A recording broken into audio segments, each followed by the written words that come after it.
नमस्कार दोस्तों, स्वागत है आपका आज की वीडियो में। तो दोस्तों, आज की सबसे फ्रेश और शायद सबसे माइंड ब्लोइंग अपडेट डीआरडीओ की तरफ से आ रही है।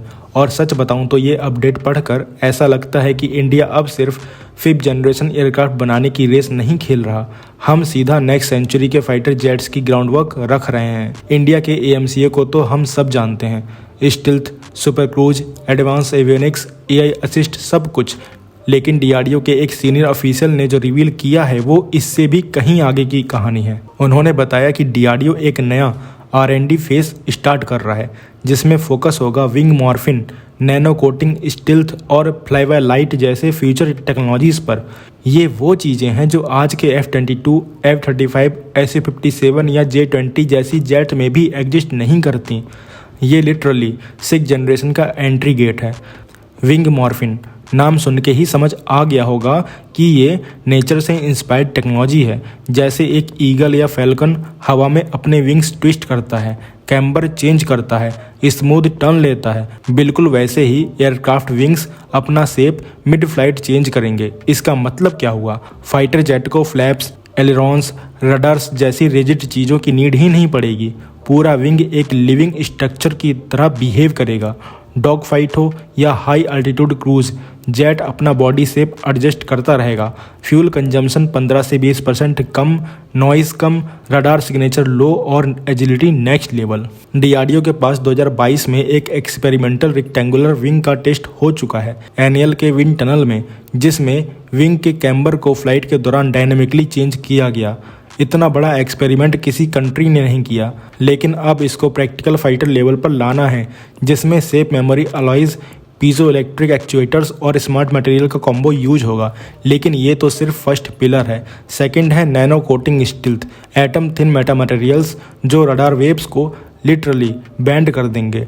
Traditional radar absorbent materials coating heavy होती हैं, डिग्रेड होती हैं। Nano coating self healing, broadband और मल्टी स्पेक्ट्रम होती हैं। ये रडार ही नहीं, इंफ्रारेड, विजुअल और अकूस्टिक सिग्नेचर भी डिस्टॉर्ट कर सकती हैं।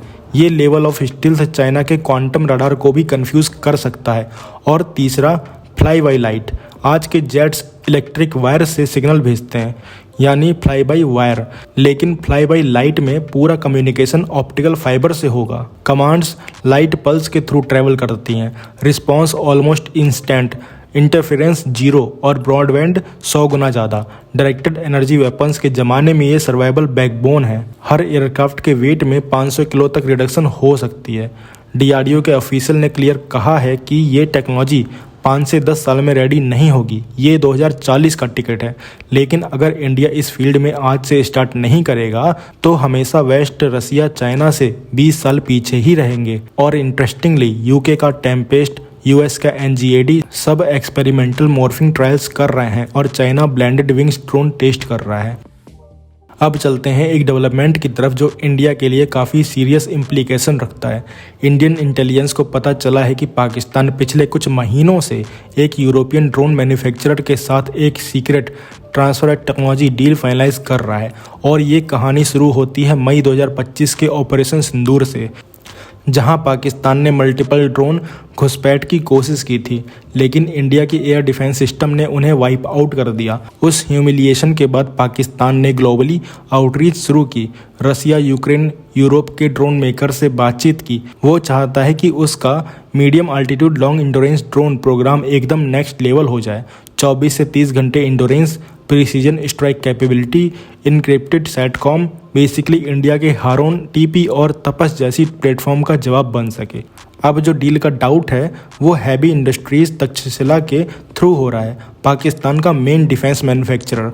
इस डील में medium altitude long endurance drone की लाइसेंस, प्रोडक्शन, असेंबली और कुछ की कंपोनेंट्स का ट्रांसफ़र ऑफ नो हाउ शामिल हो सकता है। अगर ये होता है तो पाकिस्तान का ड्रोन इकोसिस्टम अगले 3 से 4 साल में काफ़ी ग्रो कर जाएगा। इंडिया के लिए कंसर्न ये है कि पाकिस्तान ये ड्रोन सिर्फ सर्विलांस के लिए नहीं लेगा। पाकिस्तान का मिलिट्री डॉक्ट्रिन अब network, battlefield, AI aided strike planning और परसिस्टेंट ISR पर शिफ्ट हो रहा है। और अगर यूरोपियन फर्म से कंपोजिट एयरफ्रेम्स, फ्लाइट कंप्यूटर्स या सैटकॉम इंटीग्रेशन आ जाते हैं तो पाकिस्तान की स्ट्राइक डेप्थ बढ़ जाएगी, स्पेशली LOC के सेंसिटिव सेक्टर्स में। और एक एंगल और है, यूरोप का drone market place Ukraine war के बाद बूम में है। कई technologies rapidly civilian to military conversion से आ रही हैं। सैंक्शंस का लूप होल निकालना ईजी है। छोटे फर्म्स को बाईपास रूट मिल जाता है। अगर पाकिस्तान ने किसी स्मॉलर यूरोपियन कंपनी को पिक किया है तो एक्सपोर्ट कंट्रोल को सरकमवेंट करना आसान हो जाता है। लेकिन इंडिया के पास इकोसिस्टम, इंडस्ट्री डेप्थ और इंडिजिनस टेक्नोलॉजी एज काफ़ी स्ट्रॉन्ग है, तो ये रेस अभी बहुत लंबी है। अगला सेगमेंट एकदम नेक्स्ट लेवल है, क्योंकि अडानी डिफेंस ने थाईलैंड के डिफेंस एंड सिक्योरिटी 2025 एक्सपो में सही में सबका दिल चुरा लिया। पूरा हॉल उनके बूथ के आसपास जम गया था। रीज़न, उन्होंने एक नहीं 2 डेडली लॉइटरिंग म्यूनिशन अनवील करे, SR1 और VTOL-5, जिनके डिजाइन और कैपेबिलिटी को देखकर फॉरेन डेलीगेट्स भी बोल रहे थे कि इंडिया इज कमिंग। पहला सिस्टम SR1 एक फिक्स्ड विंग लॉइटरिंग म्यूनिशन है, मतलब ये मिसाइल और ड्रोन का हाइब्रिड बेबी समझ लो।